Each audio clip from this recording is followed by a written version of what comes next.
Thank you so much for joining me on Little John Listens. Hi, Harry. I see you there. Thank you for joining us. I want to welcome you all. We are going to have a very lively and exciting show tonight for our series Cinco Plumas in association with Activate Core, sorry, Virtual Book Tour 25, organized by Sis Jennifer. Her dream is our reality, and we are most grateful for her dedication and everything that she has done for her authors. Fantastic. Okay. Um, if this is your first time joining, I am Nicole Littlejohn. I am a wife, a mother, a teacher, an author, you name it. I'm there. I'm a businesswoman, the whole 9 yards. And of course, I am very, very happy to have you listen in to our authors and their fantastic journey. Tonight with me, I have Joan Hamilton, and she is the author of two fantastic books that we're going to be talking about tonight. Josephine's Jamaican Journey, books 1 and 2. Joan, Miss Howie, welcome. Thank you so much, Nicole. I think I'm going to call you Little John. I like Little John. But thank you so much for having me and have me talk about my books, have me talk about the genesis of the books, which of course, I was born in Jamaica. So I'm glad to be here with you tonight. Um, I'll tell you a little about myself before we get into the books. I'm Joan Hamilton, as you all Yes, go heard, ahead. and my nickname is Joey. For some reason, since I was very young, people would meet me as Joan and they would wind up calling me Joey. And then as I got older, I remember one lady she was an English teacher actually at what used to be CAST at the time. And she said, "Is your name really Josephine?" And I made a note of that. Mhm. And so when I needed the character's name, I remembered that more formal people in Jamaica were famous for nicknames. But my nickname of Joey did not come from the proper name Josephine. And she asked me that. So that created a little memory for me. And so my character, I named her after she's really me, but I gave her the name Josephine. I'm a wife of 43 years, a mother to three adult children, a grandmother, more importantly, to two little ones. And I am did Christian missionary work. I worked in the bank. And when I moved to Canada in 2000, I worked in insurance and then I worked at the federal police. Actually, when I worked with the police, what I did was I did their transcripts for the patois for court. So I was able to take our language, our patois, and prepare it for court and put it in Amazing. English form. So Wow. that's a little bit about who Joan P. Hamilton is and continues to be. Yes. Nice, wonderful. Thank you so much for sharing Yeah. that with us. I just like to ask you, can you take us back to when you first fell in love with stories or storytelling? Okay. So little Joey used to love to read.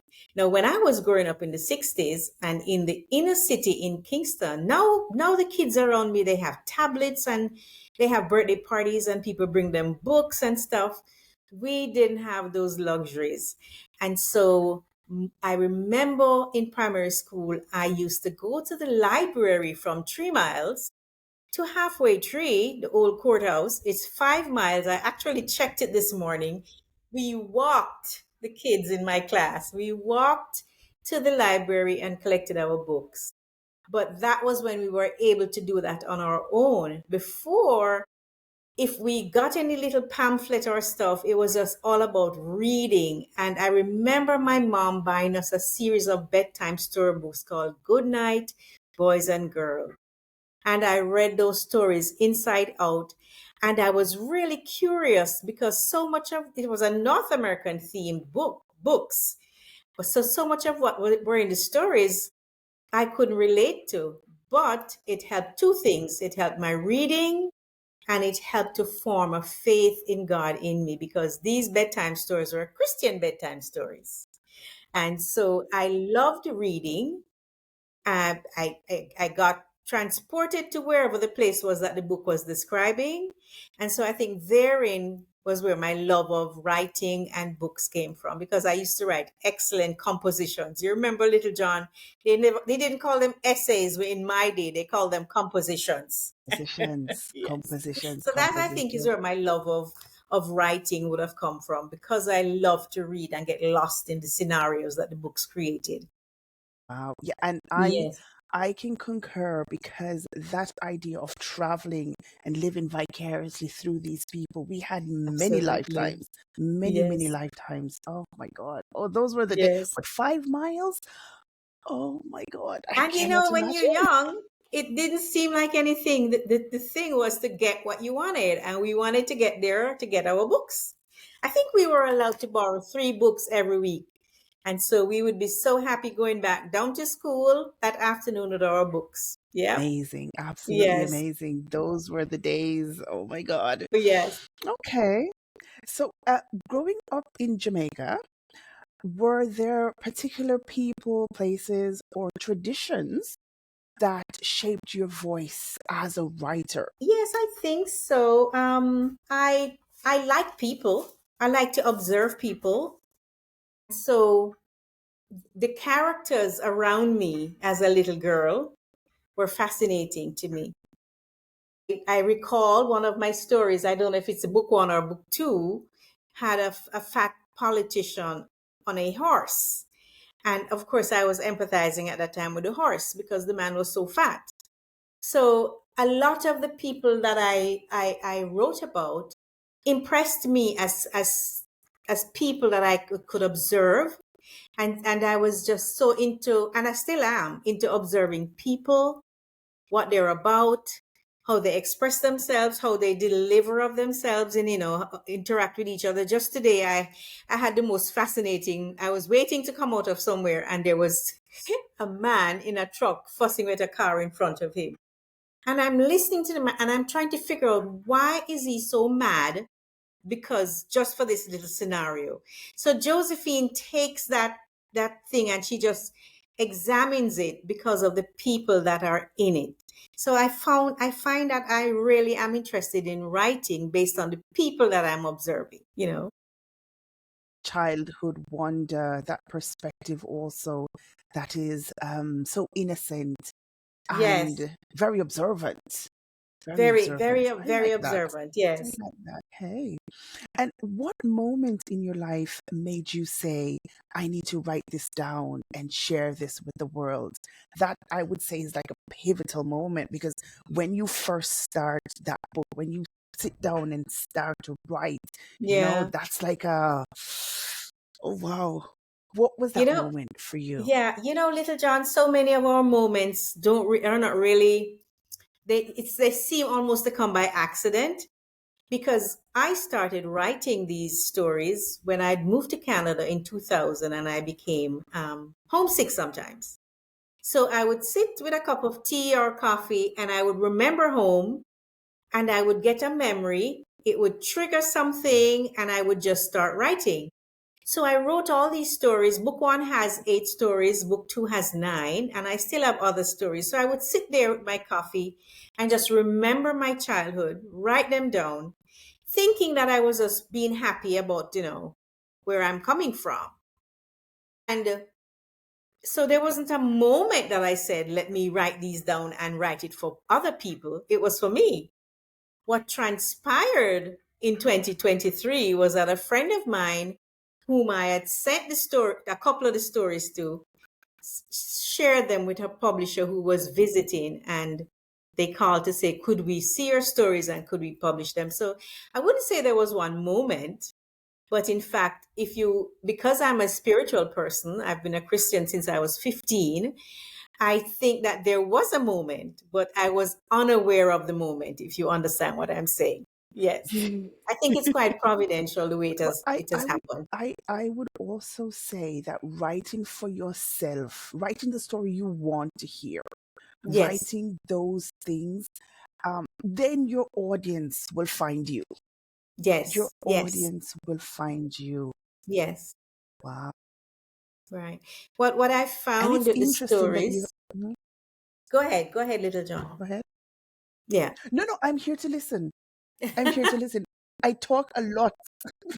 I might Not talk actually, but too much. what I was going on to say is what I found is that people seem to relate to the stories, so I think we have a lot more in common than we think we do. I was in England in July, and England has a greater variety, a far bigger diversity. People from Africa and so on live there, and different Caribbean islands. And I found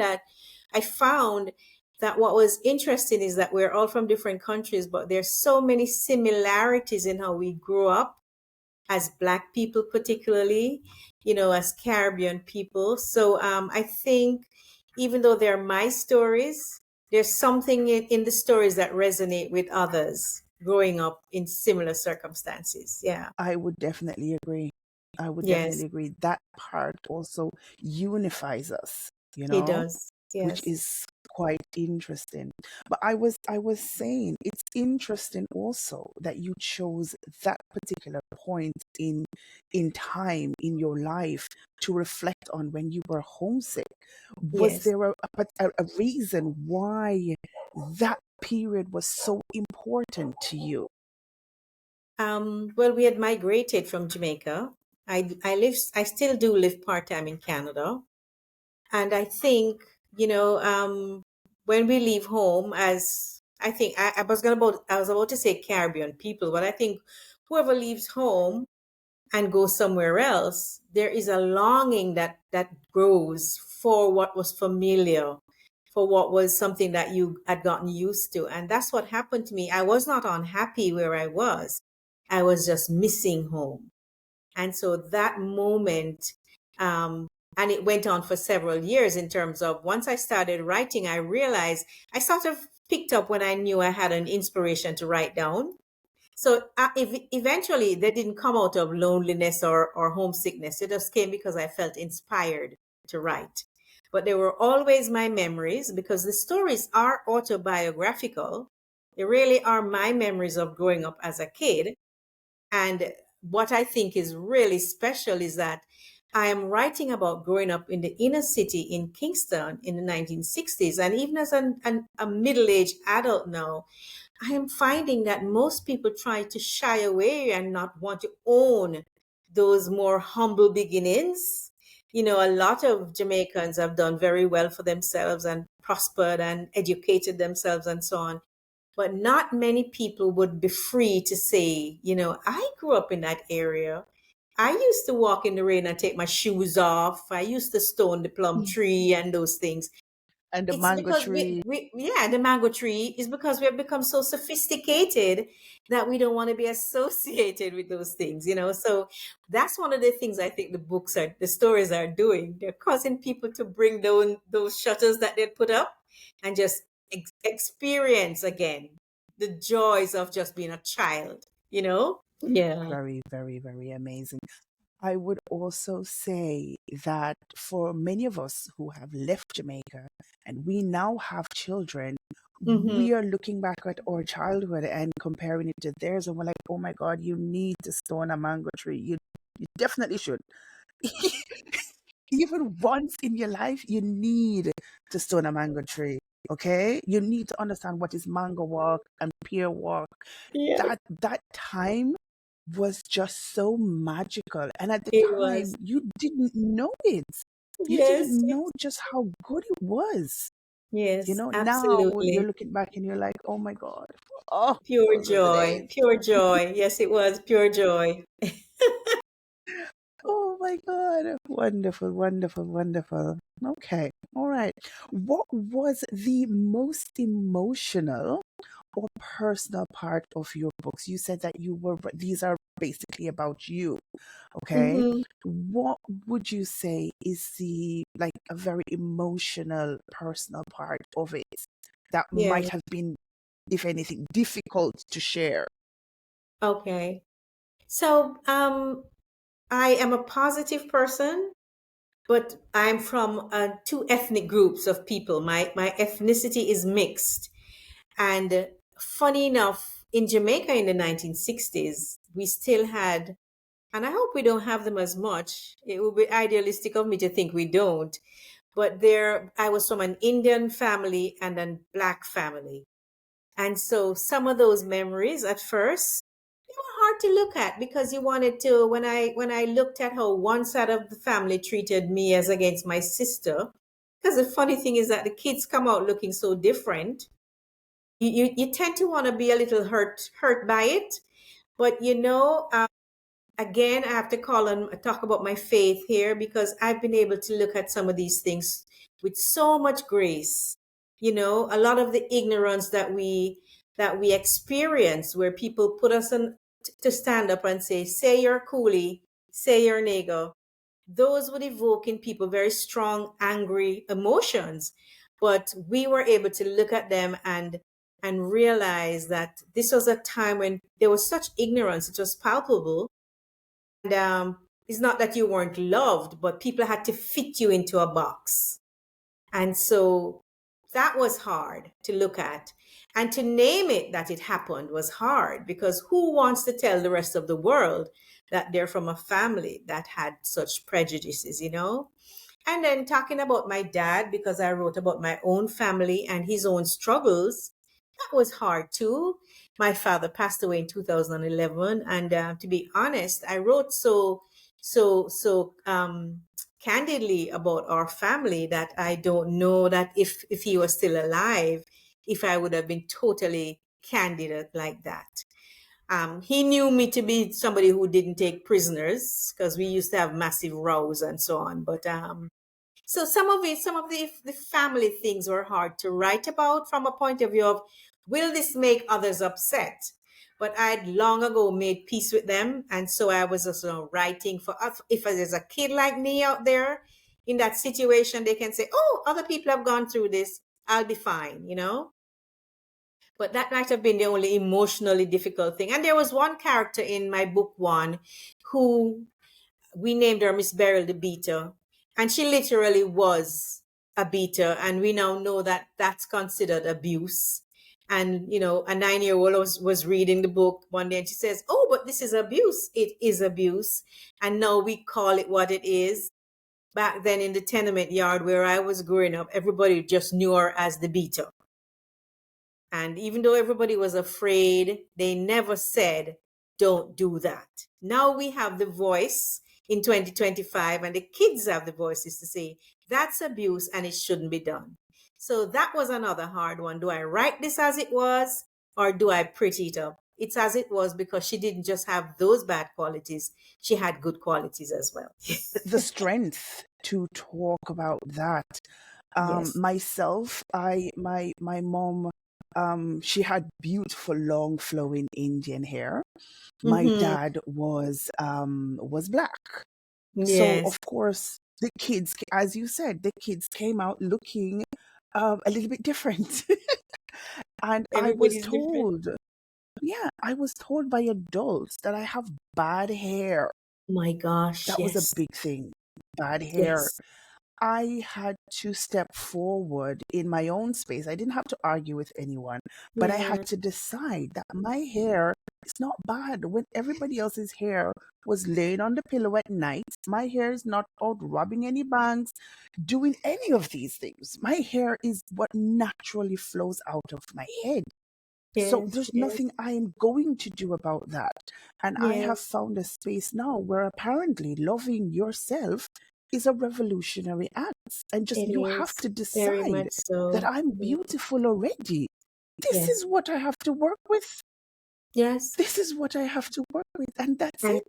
and That's the younger you can make those adjustments and get a perspective like that, the better person and adult you're going to be because you're not walking with a lot of I agree. cinder blocks on your shoulders. And there is no, I didn't feel like I could change these persons' minds. Okay. No. Me with my sister, they would tell me, "Oh, you're definitely not her sister.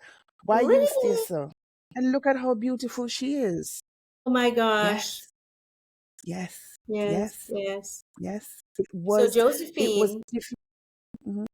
Josephine actually would, they called her Feisty. because when people made those comments, she would be quick off the drawer to respond in a way that's not right, you know.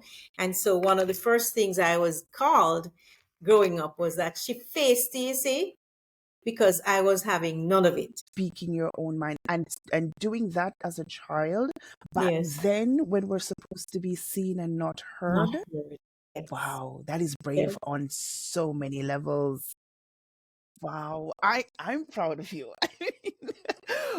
It's Josephine, but it's you, you know? Yes, it is. Yes, Wow. and Josephine was able to see all the fun. No, look through all of it and still have fun as a kid. You know, one of my favorite stories that she tells is about going to the market, and it was just so much fun remembering all the different cries from the vendors of what they're selling and the heat in the market and the scent of the market and the different foods. It just elevates every sense you have when you read that story. And that's how Josephine looked at things. It was not that it was a dirty market or, you know, I don't want to go because it's too hot. It was just an exciting time to go to the market. Yeah, that was her perspective. Exciting. I really love her vision and her take on certain situations, things that you might look back on and think that, oh, that's so negative. But when you're a child and this is what we're doing, and you Yes. might get a bad juice. If you go. I remember those. Those were good Yeah. times. Those were good Yes. times. All in Yes. all, with everything else, those were good times. Yes, they All were. right. They were. If if you could sit with your 20 or 25-year-old self today, what Mhm. would you tell her? What advice would you give her? What advice? So, Josephine, as I tell you, she took no prisoners, very young. And she had a very rigid right and wrong ethics code programmed into her. So if it was either right or wrong, so there was that black or white thing growing up. That's not right, this is right, and so on. So if I could talk to myself back then, I would say, you know what? Don't sweat it. There's wrong and there's right, but there's also perspective. Because the truth is that I would ream out anybody. I remember when I was going to school, I went to order my uniforms once and I was really small. I was not a big girl. And I'd gone when they told me to come pick up. And when I got there, there was in Jamaica, we there's not a lot of business like thing. Oh, you're supposed to come today. And oh, we're not even sure. And so I started to remonstrate quite loudly as a child. And a lady came out from behind and she says, "Little girl, is you out here make so much noise and I can barely see you?" Now, I would say to my 25-year-old self, be gentler, take time, because you know what? When you ream out people so like that, they too then have negative feelings about it. Not that you're wrong, because you could be right, but it's in the delivery. And so I think that's one of the things I would tell myself. That's a lesson I've been learning all these years. And sometimes I have to be reminded that this is my priority. Be careful with other people's feelings. Handle them a little more tenderly. Because it doesn't have to be done exactly like that, exactly now, you know? And perspectives do differ. So I think that's what I would tell myself. That's one of the main. I'm so proud of my second daughter. She has two children. And when she was having the first, I asked her, "So what do you want to, how do you think you want to raise your children?" And she says, "Mommy, as long as they're happy, I'm fine. I just want them to be happy." And I'm so proud of that philosophy, because when we were growing up, Little John, people just thought, a child must be seen and not heard. They need to not speak that way. They need to not stand that way. They don't. So, and our feelings were always being crushed, our feelings. And so I think I would be In just a lot more preparation for life. In for life. preparation for life. Right. So life was happening and they were crushing us. Yeah. So now I would be a lot more gentle with people's emotions and be tender with people. Yeah. That is a beautiful message. And I Yeah. think a lot of us could hear that. I recently had a conversation. You can be honest, but you don't have to be unkind. Yes. You can be Yes. honest, but not unkind. And Not you don't have to unkind. be 100% honest in the moment. In the moment. Not that you're Exactly. not Yeah. going to be honest. You can delay some of that critique for maybe when the person is in a better space to receive Right. it. So they will Exactly. receive it. Exactly. Yeah. Yes. Yeah, I had a whole conversation about that. Ex- But they say that 20, hindsight is 2020.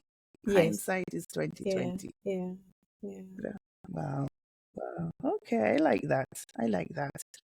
As a Jamaican author, what do you feel your writing contributes to the larger Caribbean story? Okay. So there's a culturalness of my writing. I think that whichever country it is, you and I were talking earlier about the indigenous peoples losing their language. I think it's important to retain culture for the next generation. If we don't have a sense of where we're from, we're going to get absorbed into other people's culture. And not that Yes, that's a bad thing, but you need a foundation if you're going to stand in this life and to walk sturdily. And so I think, the writings definitely add to that because it's the storytelling part of who we are. When anybody picks up any of my stories, and like I say, so many people can relate to them, they can say, yes, this is a thing. This is a Jamaican thing. So just this week, I discovered a coolie plum tree, and I was so celebrating this tree. And I was so sad to realize that the trees are disappearing. Just like the trees, we don't want our way of life, our way of doing things, of how we express ourselves in our language and so on, to disappear, because then who will we be? Who will we be in the next 100 years, the next 200 years? So I think it's important, our beliefs, to be a part of, and to have those stories that we can look at and say, yes, this is how we existed.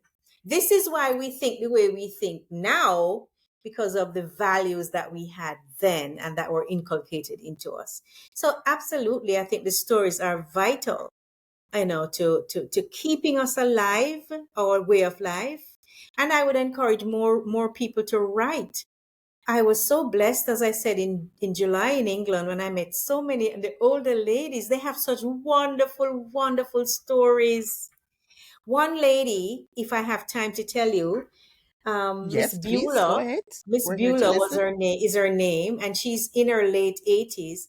And she told me something that I'd never even thought. I knew that when I was young, it was not unusual for a family that had too many children to say, take this one and raise this one for me. I knew that. And so some people grew up with their aunts and, and so on. What I did not realize, and this happened to Miss Beulah, is that she told me that when she was 10, her family sent her from the rural area to Kingston because a family told them, send her to us and let us teach her manners. She said, when she came to Kingston, it's the neighbors who eventually rescued the situation because they were able to write to her mother to say they're not sending her to school. She is a household helper at 10 years old. And Yes, so I would never have this imagined. happens I a lot. knew. Yeah, and I said, Miss Beulah, I would love for you to write that story and send it to me. Record the story so that I'll know, where you're from and so on and so on, because it's so important. I did not know that. And apparently that's something that was quite prevalent back when Miss Beulah was 10 years old. I didn't Yes, know. yes. And it's very Very enlightening sad. to me. Yes, yeah, yeah, Very sad. yeah. Wow, such an unfortunate. You are thinking that you are going for better and you're going to Kingston, Yes, the capital, where all the opportunities were, yeah. and you end up in such a situation. Oh, wow, Right. so And she horrible. was only a little girl, so there wasn't a lot of autonomy to really take herself out of it. So the neighbors, God bless them, were able to see the situation and rescue her. Fortunate. And I do hope that she finds the courage to add her voice to the other voices so that those stories are also not lost. They Yes, are I unfortunate, but they are encouraged her. still a part. Mhm. Wow. And she's a Okay. happy lady. She has spent her life in England and she's happy. I want everybody to know because that's who we are. Once we can talk about something and overcome it, we get the joy of the Yes. Lord. So, yeah, she's We're all happy. smiles. Yeah. Okay. All right. Tutu, can you share a time when someone told you how your book touched or inspired them? I got a note just this week from a gentleman who I don't know who said that it really made him feel nostalgic reading the stories. I've heard from several friends whose moms read the stories before them. A couple of them said they see their mom laughing and they'd say, "What are you laughing about?" And they say, "You have to read this book." So apparently, and some of the stories are hilarious. Apparently, there's a lot of humor in the stories, but I've had the feedback that the story. Yes, yesterday I met another young lady whose grandfather bought the books for his daughters and his granddaughter, and she says she was just meeting me. She says, "Oh, I like the stories," and that's gratifying because she's a youngster, you know. So I've had very good feedback, mainly that, this is so nostalgic. We're so happy to go down these memory lanes with you that I'm actually quite happy for those responses. I can Yeah. imagine. Because again, especially when you're living abroad Yes. and you see your children and they are not going through these nice, going to the country Mm-hmm. Mm-hmm. for summer holiday with your cousins and everybody just mashing together in that Yes, yes, setting. yes, yes. That is something, and you're hearing about rolling cough and oh my God, you need to Brother have your Nancy, shower before 6. Brother All of Tukuma. those things. Yes. And you Oh, mentioned the cousins. The cousins are really, really quite a band that we underestimate the significance of them in the children's lives. When we were young, our cousins are our cheerleading squad, and we had the most wonderful times. I yes, had some yes, yes, cousins that yes. we, for supper, sometimes we would do pancakes when I stayed by my aunt sometimes. And, one night we would just declare that we want blue pancakes, and the food coloring would go into the pancakes would be blue.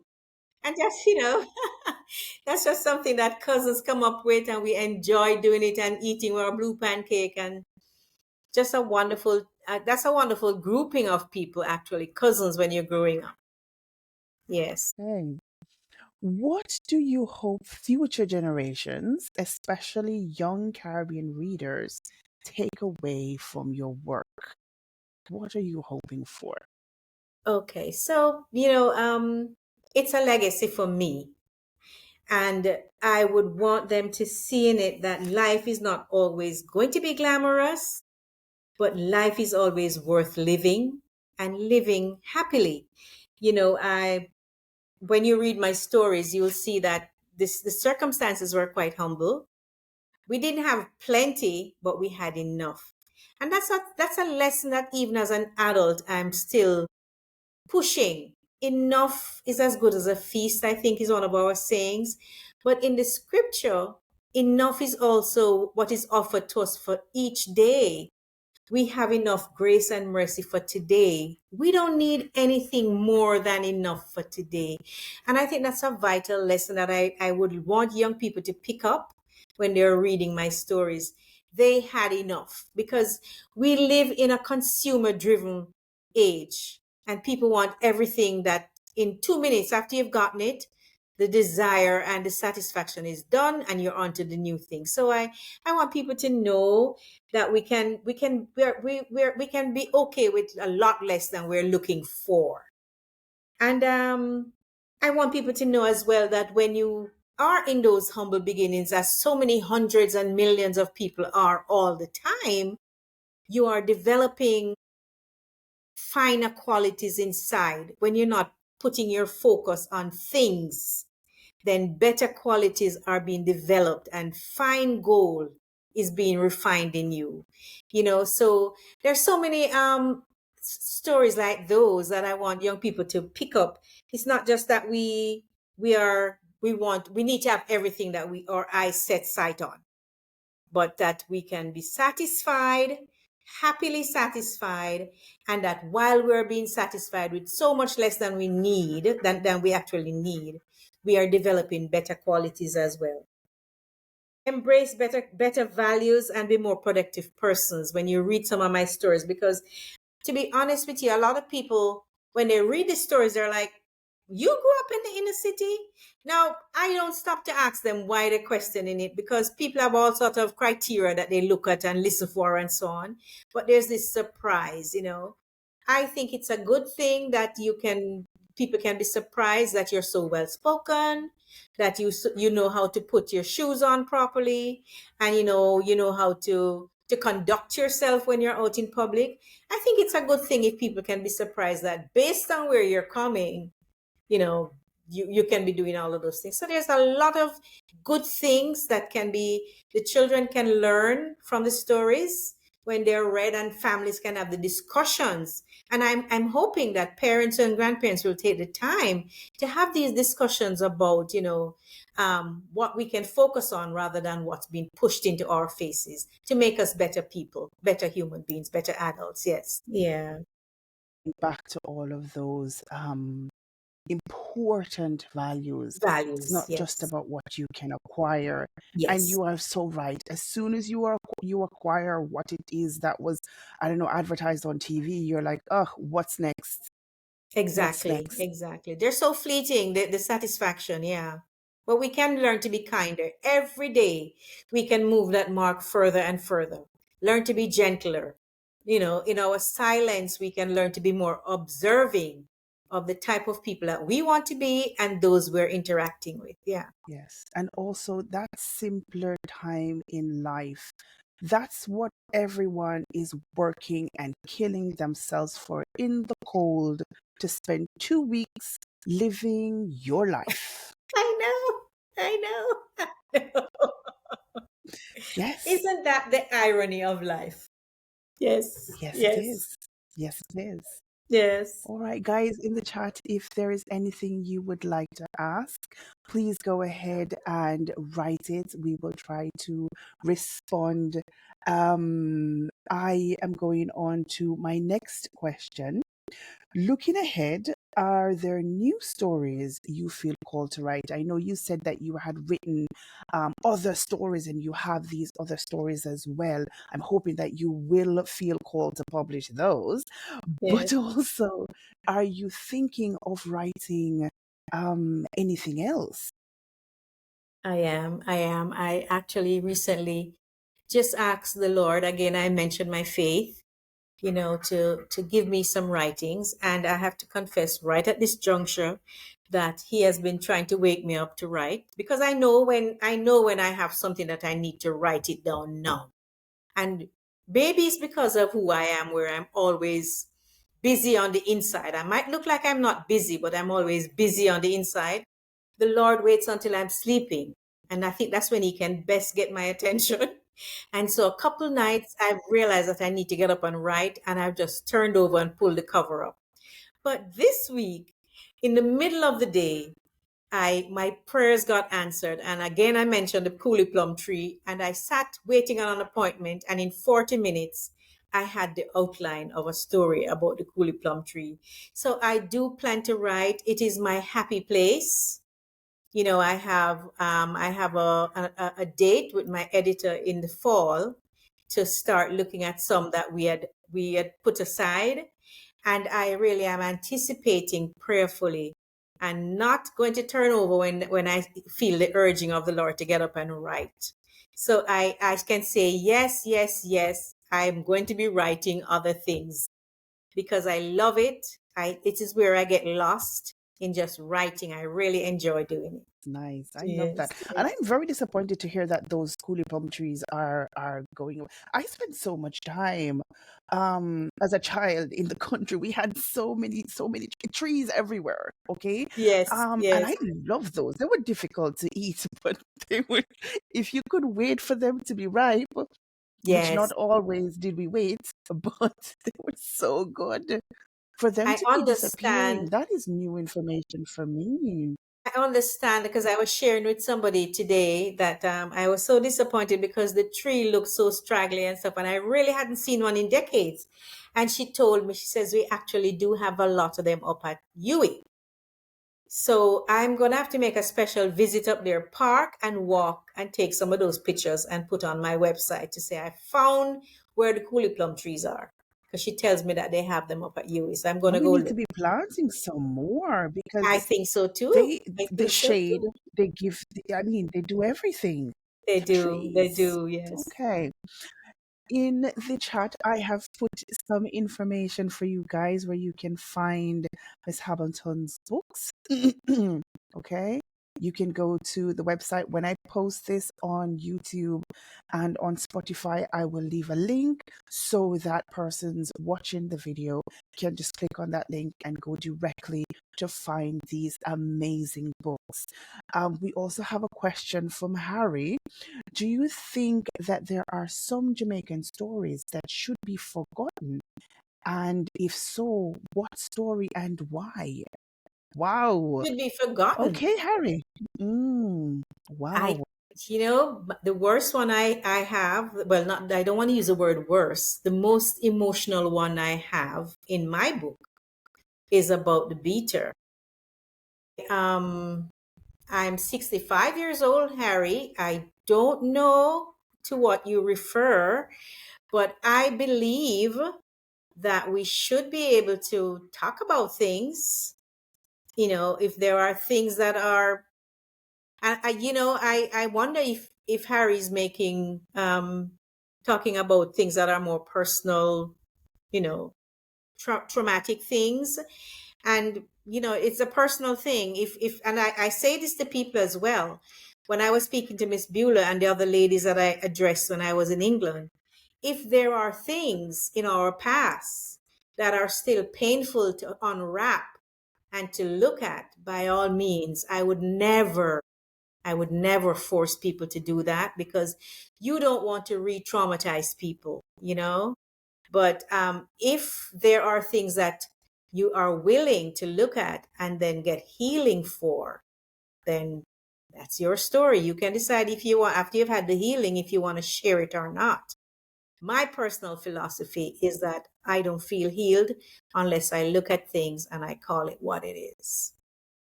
I Yes. don't know And if that finding helps, your Harry. your voice.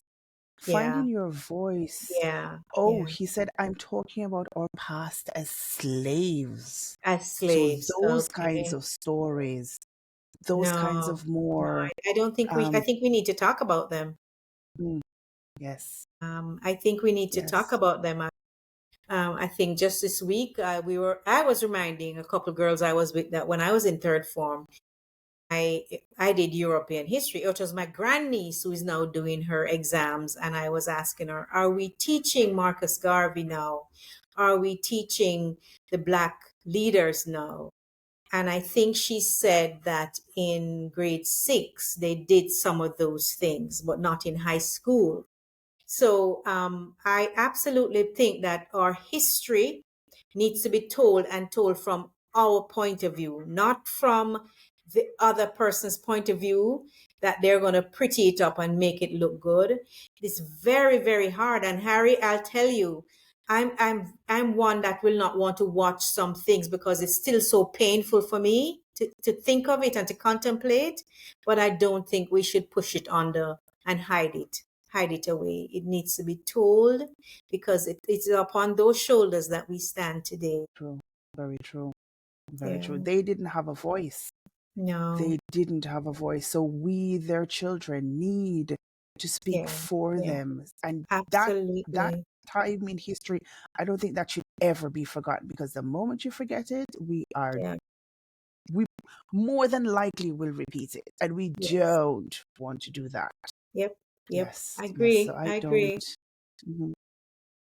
Yes, the good, the bad, and the ugly, we need to be able Exactly. to face Exactly. it and face it head on and try as best as possible to ensure that we don't repeat those mistakes and our children understand. where they are coming from as well. My two sons, my oldest son, his middle name is Garvey. Mm, And my youngest son, his middle name is Bennett. mm, Okay. I need them to understand that what they see and where they are from is so much more. There's because we are not living in Jamaica, they will have to go back and find their way. I hope I will be able to make that journey with them to kind of walk them through it. But in our daily lives, I try to educate them as much as possible so that they understand where they're coming from and yes, who they actually are, because they are half Jamaican, half Chilean. So that you also have that other side that we need to. Oh, it is a difficult place to be. I it can tell is. you, Yes, yes. it But is so such a important. The difficult place to be, conversation but it is must be important for done. them. Yes, it's very Mhm. important for them to know. Okay, all right. Well, any last words? Oh no, before that, is there anything we should know that I didn't ask you? Is there anything we should know that I didn't ask you?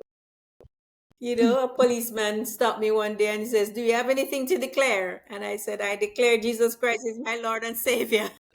Think I'm as you see me. I am just a normal, regular person, and I asked the Lord 3 years ago for a legacy, and when you're getting old, little John, you forget. So when I published the first story, my niece, who I was staying with when that prayer was made, she says, "Auntie Joey, you remember you asked the Lord for a legacy?" So I'm just a Wow, firm believer in my Savior, and if I could instill anything, if I could impart any last word to my listeners, is that Christ and Christ alone is who it will stand in, especially in these times when things are so shifting. Foundations are no longer stable. Truth is not absolute anymore. But in Christ, the solid rock, I stand, and I invite you all to get to know him. Whom to know, is to have life and life everlasting. That's the only thing I can declare, because that's the banner that I stand behind every day, every day. beautiful words, beautiful, beautiful, absolutely wonderful. Harry says, "Amen." Wow, thank you guys in the chat. Are there any final questions? We are wrapping up. If there's anything else, now is the time. Anything at all? All right, guys. As I said before, I will be posting this on YouTube and on Spotify. You can find it on my channel, Little John Listens. I definitely need to listen.